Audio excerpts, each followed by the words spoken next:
эфире программа «Хастагалу Амта». Сегодня у нас старые друзья, участники этой передачи. Прошу вас в студию, пожалуйста. Я это в секрете держал, никому не рассказывал. Еще раз приветствую вас. Инал Хашик, Ибрагим Чкадуа. Ну, присаживайтесь, как вам будет удобно. Ждем приказания. Я в кресле как старший. Вы как младшие, так, как бедные родственники, не садитесь, садитесь так поудобнее. Значит, с самого начала хочу наших телезрителей предупредить, что в эту вот предвыборную кампанию мы вмешиваться не будем. Обсуждать кандидатуры тоже, наверное, не будем. Поэтому поговорим о том, что нас ждет в самом ближайшем будущем. Вот часто слышим такие общие определения, как борьба с коррупцией, так вот в речах кандидатов, с преступностью, установлением правопорядка, там, социальная справедливость, такие определения тоже присутствуют. Но мне всегда интересно было услышать ответ по какому-то конкретному вот, пункту, по конкретному. Когда человек отвечает на какой-то конкретный пункт, тогда больше как-то для меня, например, больше ясности, и мне становится понятен более тот человек, который идет в президенты, который помог бы, например, определить мне даже вот такую вот степень компетентности его, искренности намерений и надежности их исполнения в будущем. Вот я бы хотел начать с общего вопроса. Президент Сергей Васильевич Багапш говорил: «Я пришел не править, а управлять». Учитывая все события совсем недавнего прошлого, как вы считаете, что нас ждет в будущем? Какое правление или управление государством? Точнее могу даже сказать, сила власти или власть силы. Инал. Ну, я сейчас не буду упражняться, искать разницу между словами однокоренными «управлять» и «править». Тем не менее, да, я больше как бы на другой стороне остановлюсь. Мне кажется, есть у нас всего три варианта развития событий после президентских выборов. Да? Если, в общем-то, мало что будет меняться у нас, то так или иначе степень как бы деградации нашей вот деградации государственности, она будет как бы все больше и больше ухудшаться, то есть развиваться.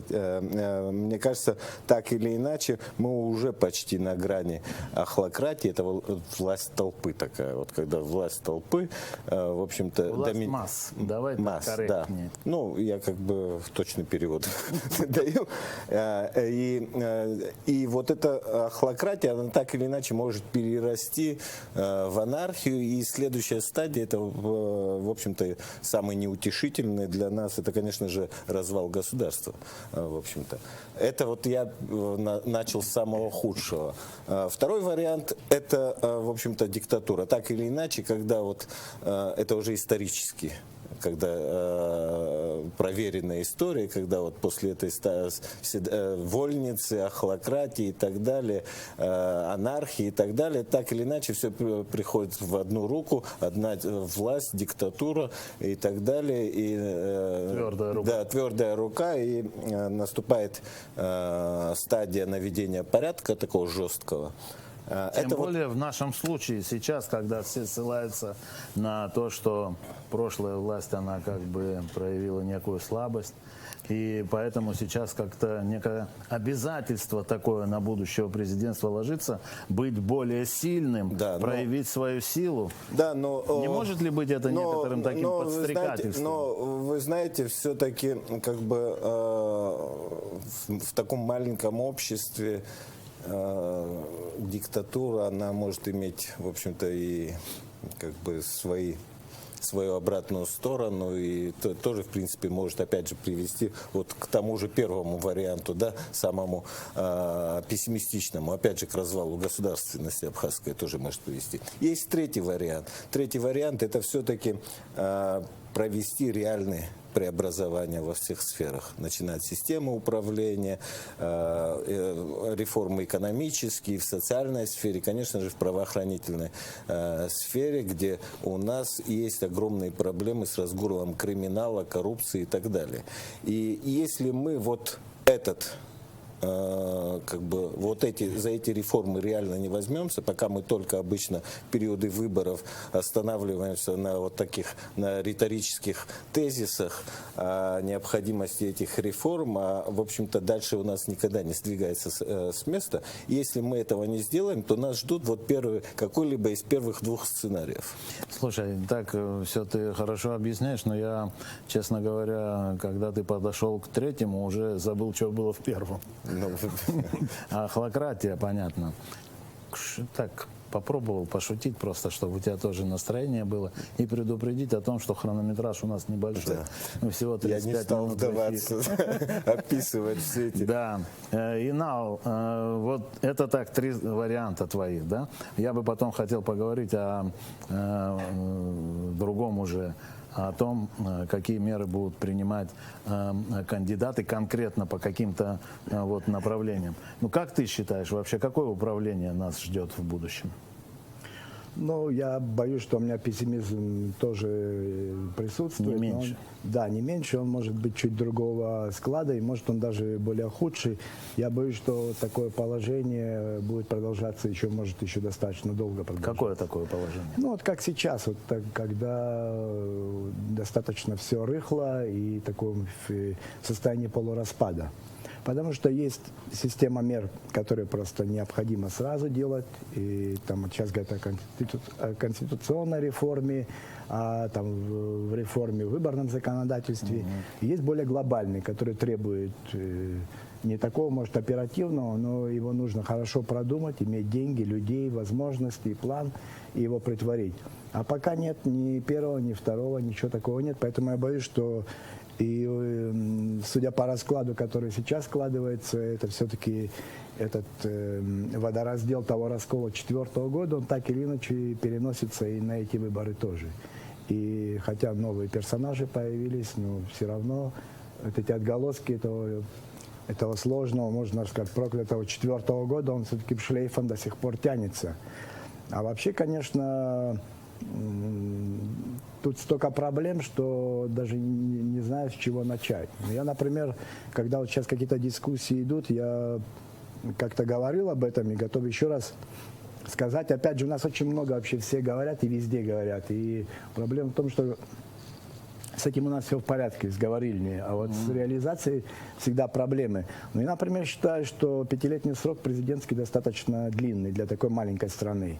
И даже если ты собрался реформы делать, это все можно сделать в 4 года. И если они у тебя получились, то можешь получить мандат еще на 4 года. Это, во-первых, какой-то накал и вот этот ажиотаж за этот суперприз президентское место тоже чуть снизило бы, я думаю. Поэтому вот есть некоторые вещи, которые можно было бы вот сейчас в пылу вот этих перемен, которые произошли в течение месяца. Конечно, многие хотят реформ, но я боюсь, что опять все это заболтается и опять ничего не будет, и как-то пройдут выборы, и как-то опять будет власть существовать, и как-то отдельно сосуществовать народ, собственно говоря. Но я бы, знаешь, что хотел, чтобы какая-то польза тоже была от наших высказываний. Понятно, мы сейчас, так сказать, действием никаким не подтвердим свои слова.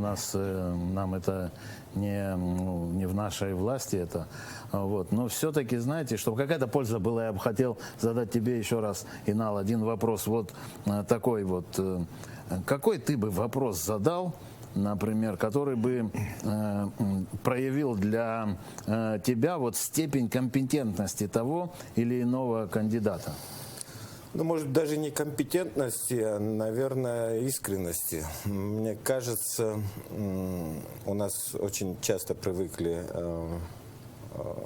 люди задавать вопросы, что там будут, допустим, условно говоря, с пенсией. Да. Ну, вам будет там 10-15 тысяч. Да, здравоохранение, у вас будут отличные больницы, образование шикарное и так далее. Но, с другой стороны, без этого тоже не обойтись. Как-то должны быть конкретные какие-то обязательства, в конце концов, у руководителей. Но, к сожалению, мы находимся сейчас в такой стадии, в общем-то, наш кризис настолько глубокий, что Так. мечтать о хороших школах, о хорошем здравоохранении, о больших пенсиях в ближайшей перспективе по большому счету не придется. Насчет пенсии ты меня огорчил. Да. Ты вот считаешь, что нужно пойти в таком случае на И какие-то... мне кажется, в общем-то, Непопулярные темы? кандидат в президенты, мне кажется, наверное, для меня как бы эта искренность будет как бы видна его, если он просто скажет о тех непопулярных мерах, которые он будет делать. Потому что, в общем-то, если он говорит о реформах, то реформы, в общем-то, это резание по-живому. Это не раздача мармеладок там и шоколадок. Это, в общем-то, кризисный менеджер, который должен, в общем-то, выжать максимум из того, что есть у тебя. Вот создать ситуацию, когда уже, ну, вот такой как бы кризисный менеджер, когда ты должен убрать кого-то, что-то почистить и так далее. Поменять, да. Радикально поменять, да. И в этом плане... Вот... В этом плане, конечно же, должны быть как бы крайне непопулярные меры. Допустим. Ну вот, например? Например, у нас огромный административный аппарат. Огромнейший. То есть на одного человека, который работает в реальном секторе экономики, у нас приходится там 7 чиновников. То есть один вот пашет, создает продукт, платит там НДС, еще Понятно. там... Еще да. что? Ну, ты начнешь сокращать этот аппарат, Ну, конечно, появится куча... Не ради сокращения, правда же? Так нужно как-то реформировать, хотя бы, чтобы в этом была да, эффективность. и с одной стороны эффективность, с другой стороны это непосильная ноша для экономики содержать такой огромный бюрократический аппарат. В Швейцарии там кабинет министров из 7 министров состоит. У нас непонятно с какого количества. Вот эти вообще. вот аналогии меня не убеждают никогда. Знаешь, Швейцария, сейчас сравнили со Швейцарией, с ее вообще системой, системностью. Это понятно. Хорошее сравнение для того, когда мы в кафе обсуждаем. Здесь что-нибудь серьезное должно быть. Серьезно, тем не менее надо сокращать этот бюрократический аппарат. Но кроме того, конечно же, нужна жесткая борьба с преступностью. В экономике, вот этот протекционизм и так далее, он должен быть, конечно же, тоже отсеченный, когда пойдут там тендеры, чтобы там не прибегали пойдут ли они люди, тендеры? которые у тебя в штабе сидели и говорили: слушай, ну, мне-то нужно сейчас этот подряд дать, да, он говорит: извини, если выиграешь в конкурсе, пожалуйста, дам. Естественно, конечно, обиды пойдут. Это вот тоже это непопулярные меры. Посадить своего родственника и так далее, не отмазать его от тюрьмы. То есть в абхазском обществе, где ты скован все этими родственно-дружескими отношениями, идти делать реформы, вот даже хотя бы вот в этом плане отказать своим, Да. это тоже как бы подвиг, это тоже непопулярная мера. Вот за последний период послевоенный никакого анализа деятельности вообще вот президентов всех не было, или кабинета министров, какого-то такого подведения итога в конце вот управления государством. Чего-то такого не было.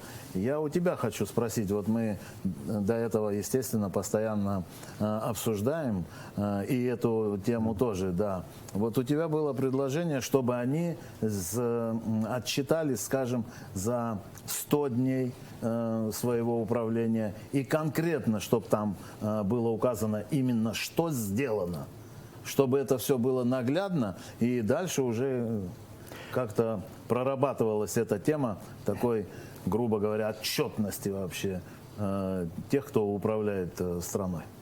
Ну, если говорить о такой нотке оптимизма, сейчас кандидатов немного, и поэтому это все-таки более комфортная ситуация для того, чтобы говорить правду своим избирателям. А правда заключается в том, что мы живем непосредством, и надо предложить версии существования, где мы будем все-таки соответствовать каким-то реалиям. Мы не считаем, у нас не посчитано ни предприятия, у нас не посчитаны ни уровни потребления электроэнергии, у нас ничего не посчитано. И я понимаю, что это в этой ситуации очень легко заниматься какими-то другими делами, которые не связаны с экономикой. Потом у нас непонятно какая модель. Если взять там, то, как мы там строим школы, где там учеников может быть 20-30 человек, это социалистический подход. Но, к сожалению, мы живем в рыночной экономике. Общественно-политическая формация нам не ясна, ты хочешь сказать? Она не сформулирована, она не артикулирована и не соответствует, то есть действия де-факто, де-юре, это все оно как-то друг другу не соответствует. Мы демократическое государство, мы же об этом говорим, но что мы под этим подразумеваем? Опять же, все, у нас все разные. Очень много и вот именно вот этого фасадного, потому что мы что-то декларируем, пытаемся соответствовать этим декларациям, но есть суть. То есть мы очень приверженцы формы, но не содержания. У нас часто, я такой даже, можно сказать, такую метафору у меня в голове пришла, мы часто просто перекрашиваем стены. А этих стен уже давно нет. Есть только вот старая краска. Мы ее пытаемся обновить, красим. Вообще у нас общество победившего всего и вся. Мы раздаем звания, должности, медали, премии, как будто у нас, как будто мы в Швейцарии. Но мы, к сожалению, не в Швейцарии. И поэтому, конечно, сейчас более-менее более удобный, комфортный момент для кандидатов сказать правду. А потому что предвыборная ситуация предполагает, что ты будешь какие-то красивые там, фантазии, сказки расписывать избирателю для того, чтобы он за тебя проголосовал. Но это потом за собой не несет серьезных ответственности за нее. Потому что она не соответствует реальности, действительности и вообще возможностям. Поэтому президент, я от него ждал бы, чтобы он через 100 дней, вот сейчас сказал бы, я через 100 дней могу вот это сделать. Если не сделал, пусть объяснит, почему не получилось. Понятно. Через 500 дней. Через год, через 500 дней. То есть, а вообще, конечно, есть практика, когда там, но если не еженедельно, хотя бы ежемесячно, президент должен выходить, премьер должен выходить в эфир прямой, радио, телевизионный, неважно, в интернет, и должен какой-то, вот эта обратная связь должна быть. И люди должны знать, чем он занимался, что делается. Вот этот процесс выздоровления, он должен быть, вот как утром приходит на обход врач, и он смотрит, какая температура, какое давление было, объясняет что-то от себя больному, понимаете, вот это взаимоотношение, коммуникация должна быть, чтобы мы понимали, и вот это доверие опять возникло. Потому что я вот сегодня тоже подумал, опять же, если упираться в 4-й год, это всего-навсего 11 лет с войны прошло, да? А с 4-го года уже прошло, вон сколько, 16 почти лет прошло, ну там 15,5. Понимаете, тогда мы же все помним, как мы работали, и на том же телевидении я работал, мы за булки хлеба работали, и не было вопросов, потому что мы знали, куда мы идем. Вот этот сюжет существования, как Фазиль говорил, он должен быть у государства. Когда его нет, тогда очень сложно мотивацию находить, что-то строить. А у нас победила вот такая все-таки психология, такая мелкобуржуазная, или как, не знаю, как аккуратнее это назвать, когда вот собственник, он тащит к себе в дом, а мы не думаем о нашем большом общем доме. В войну это было, после войны это было. Вот в какой-то момент мы утратили вот это. Это очень, очень важная вещь. Ну, как-то, да, увлеклись некоторыми такими капиталистическими мотивами. Они не капиталистические. Там как раз-то вот смесь бульдога с носорогом. Потому что там... Мелкобуржуазный, там мы придерживаемся каких-то формальных вещей, которые мы из Советского Союза хотим сюда перетащить в рыночную экономику. Это есть, абсолютно несовместимые вещи. И вот от этого фарисейства надо избавиться. И очень важно, чтобы первое лицо именно позиционировал себя вот именно как честный, ответственный человек перед этими колоссальными проблемами, которые стоят перед нами. Мне кажется, некоторые проблемы вот у прошлой власти как раз возникали из-за того, что, во-первых, не говорили, во-первых, о результатах деятельности, вот о чем ты говоришь, как-то об этом скромно умалчивали. Вообще-то мы вот на телевидении все время обращались к тому, чтобы там пресс-секретарь делал какие-то заявления, говорил, или какая-то не бравурные вещи, а реальные не цифры. Бравурные, нет, конкретные, что сделано. Положение дел какое. Которые, как ты правильно говоришь, старик, они так вот как-то ближе делают саму власть, и появляется какое-то уже более-менее такое доверие необходимое, которое должно быть между народом и властью. Мы считать должны научиться. У нас много чего не посчитано. Мы живем, мы получаем пенсии, там, кто российскую не имеет, по-моему, 2 сейчас стал получать или 1,5. Но сейчас 2,5. Кто-то получает 500 тысяч, и это же смешно, и при этом покупать автомобили какие-то дорогие или там мебель. Но это просто это в маленьком государстве, таком тесном, мы как раз говорим, что мы тесные, все друг другу родственники и так далее. Это вдвойне, ну, как это сказать, как бы это слово назвать, это вдвойне как бы безответственно так поступать. Вот знаешь, когда я говорю о том, что нужно, какой вопрос нужно поставить перед кандидатом, вот конкретный такой, по которому было бы мне, например, понятно, что он собой представляет и каковы его серьезные намерения, вот по конкретному пункту, я хочу сказать то, о чем вы сейчас только что говорили. И для меня это, например, очень актуально. Это пенсионная реформа. Конечно, вы говорили о реформах, которые, в свою очередь, очень важны для государства. Но посмотрите, в каком несправедливом таком положении находятся пенсионеры. Сейчас им повысили пенсию до 2500, а прожиточный минимум у нас, если я не ошибаюсь, 7 или даже 9 тысяч. То есть вот такое несоответствие, да, оно как-то совершенно несправедливо по отношению к пенсионерам. Но меня больше всего, почему этот вопрос еще интересует, еще и потому, что вот эта несправедливость, как бы, да, реальность эта, она никем почему-то не озвучивается. Почему именно? Ну, привыкли просто. Это такая взаимная, они живут своей жизнью, мы живем своей жизнью. Вот это вот параллельное существование с властью, это, конечно, вот такие вещи к этому приводят. И, собственно говоря, от этого власть тоже страдает, потому что люди тоже перестают платить за свет, перестают платить за воду, за то. Это такая взаимная круговая порука безответственности получается. А потом, как говорил профессор Преображенский, проблема в головах потом становится у всех. Они в чем-то конкретном. Ну вот почему бы, например, кандидату в президенты не ответить на этот вопрос? Может ли он решить?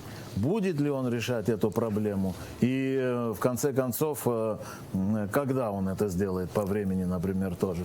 Что и нам? Это конкретный вопрос. Для меня он многое определит в кандидате. Понятно, что для тебя, у человека, который уже получает пенсию, это как можешь сказать, да. 7 лет я получаю абхазскую пенсию. Да, нет, но архиважно. Но, в общем-то, эта пенсия тоже не берется с потолка. Для того, чтобы у тебя та же пенсия выросла, в общем-то, необходимы там экономические преобразования. Чтобы экономические преобразования, чтобы пришли сюда инвестиции, чтобы открывались у нас новые предприятия, чтобы эти предприятия платили налоги и так далее. Но нужна нормальная ситуация, чтобы криминал тебя не давил, этот бизнес, чтобы люди не убегали со своим, пусть все сгорит и уезжает, бросая свои предприятия.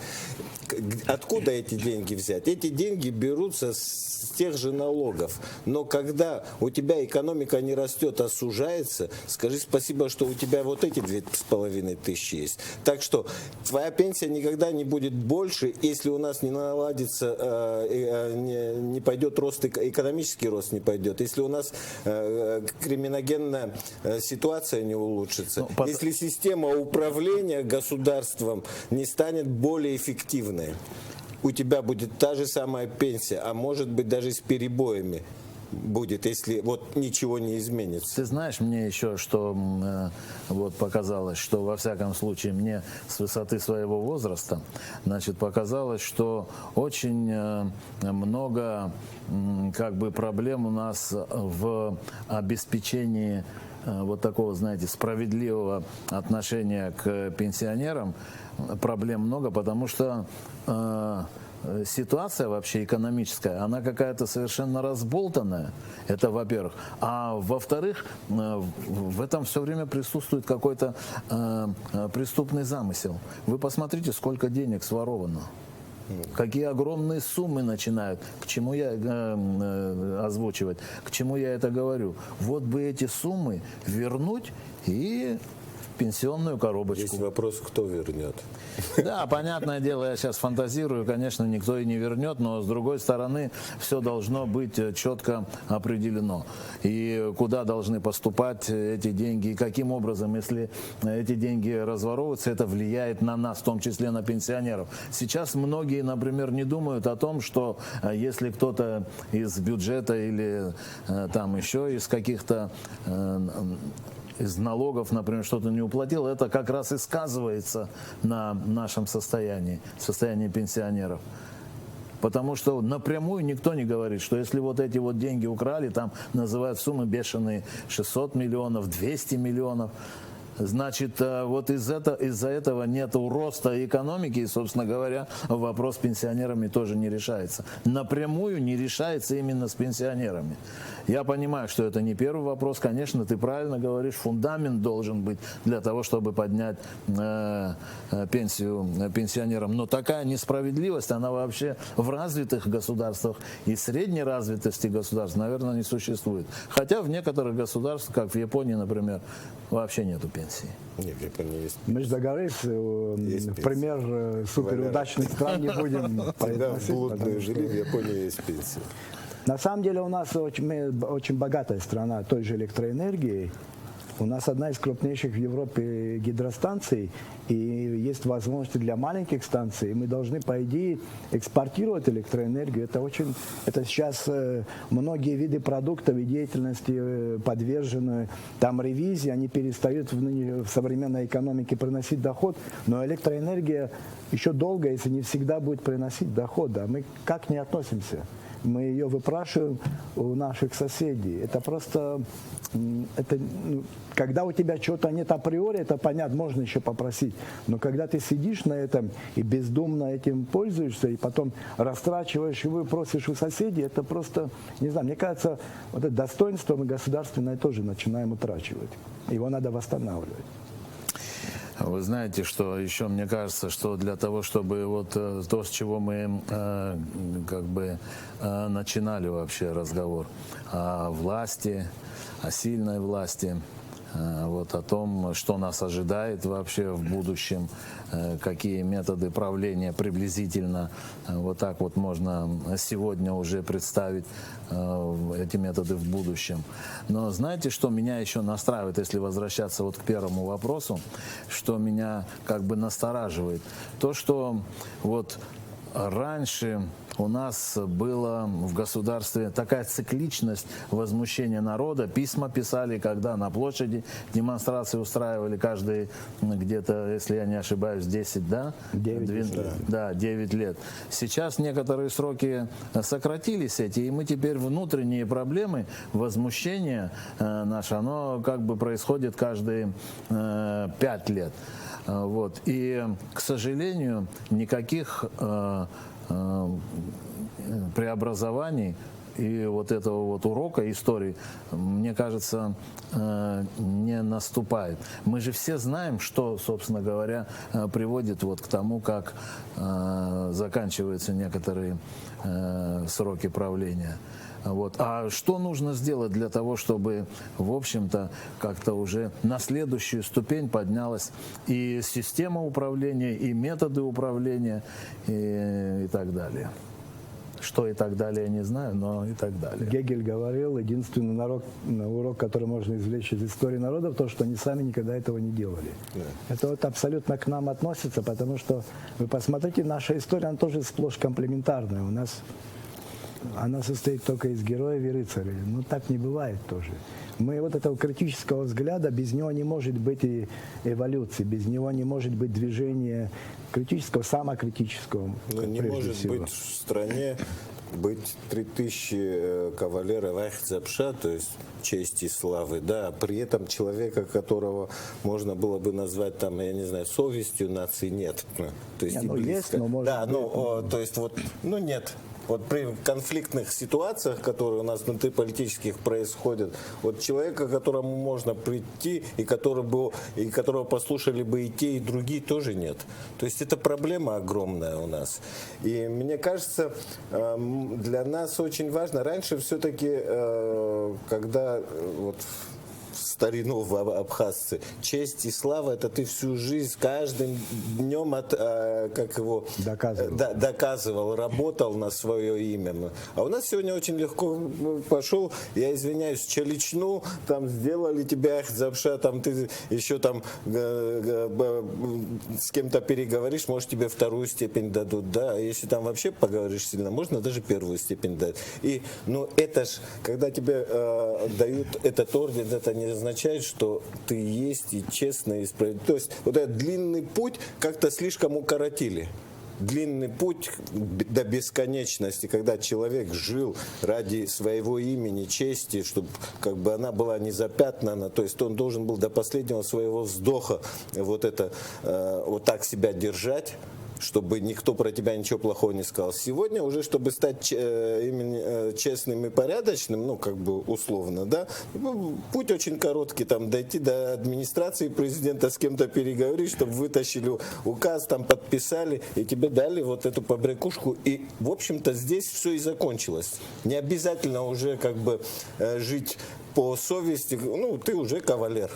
И мне кажется, вот это, когда у нас вот куча всяких кавалеров, куча заслуженных всяких, я по профессиям, а при этом у нас нет в каждой отрасли полный развал, и мне кажется, наверное, что-то не то происходит с нашей нравственностью. Мне кажется, вот с этого надо начинать, останавливать этот процесс. Не может быть в стране, которая ну, очень серьезный там всесторонний кризис, быть столько заслуженных. Нет, значит, грош цена всем этим заслуженным. Значит, надо просто прекратить и начать заново. И вот когда мы вот какие-то моральную сторону нашей нации начнем восстанавливать, очищать эту нацию, тогда, может быть, мы можем вздохнуть. Но я думаю, вот просто раздавать ордена и награды, когда ситуация, в общем-то, говорит об обратном, я думаю, это вот играет вот как раз против, но ты знаешь, что против выздоровления. Безусловно, такие отрицательные моменты, они присутствуют в истории, но это не является как бы характеристикой всего государства. Это один из К сожалению, показателей нравственного состояния. Это один из показателей и не очень такой существенный, знаешь, показатель нравственности, состояния нравственности общества. И в каждой и отрасли, в каждом направлении вообще-то есть какие-то и отрицательные примеры, и положительные. Ты знаешь, вот сейчас, говоря о том, какие были награды, в основном такой взгляд у тебя, например, негативный. Ты понимаешь, но там же есть огромное количество людей заслуженных. И когда мы о них говорим и упоминаем эти же награды, которые вот эти прохиндеи тоже получили, да, это как-то уравнивает их, это да, понимаете, уравнивает, это несправедливо, конечно, но и это характеризует, да, нравственное состояние общества, но не определяющее. Я знаю, что не определяющее, я уверен. Можете со мной спорить сколько хотите, но я все равно я бы не спорил, я считаю, там тоже много достойных людей среди награжденных, но есть вот эта тенденция, к сожалению, которая, если брать в широком смысле политику, выборы разных уровней и так далее, но вот эти многие люди, которые профессионалы, многие люди, которые вот доказали, у нас отрицательный отбор все-таки происходит. Опять же, потому что девальвация произошла каких-то институтов государства и так далее, и так далее. Поэтому и молодежь не хочет возвращаться сюда, а те, которые отучились там, имеют блестящее образование, не возвращаются, потому что приехать и работать на 6 тысяч, это значит у папы и мамы сидеть на шее, и там, или же научиться тоже как-то подворовывать или какой-то коррупционной схему встроиться. То есть вот этот сюжет о существовании, мы его должны восстановить, который был у нас и до войны, который нам помогал в войну, который и после войны. Все-таки мы очень большие основы заложили.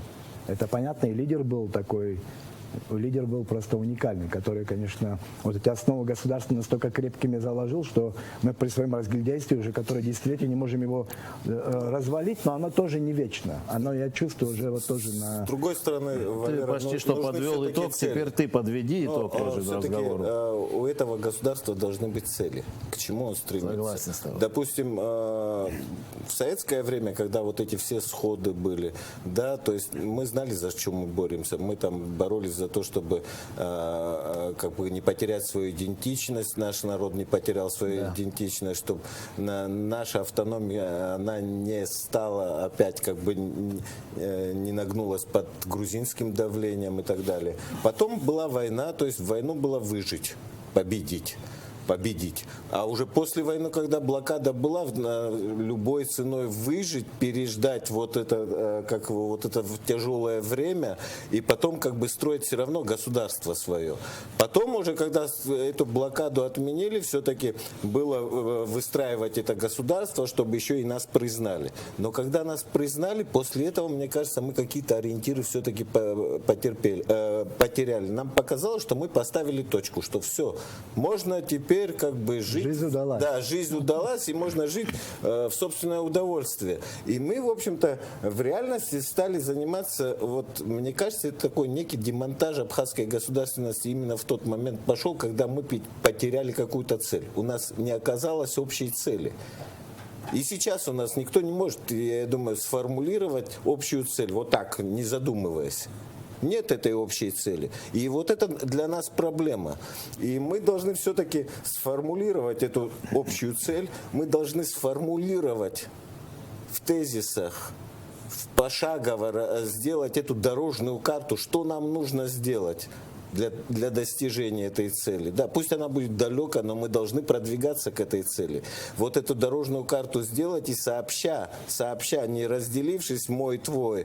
А у нас маленький народ, в общем-то, и маленький интеллектуальный потенциал, который людям, которые могли бы вот какие-то идеи разворачивать и как бы внедрять их, реализовывать.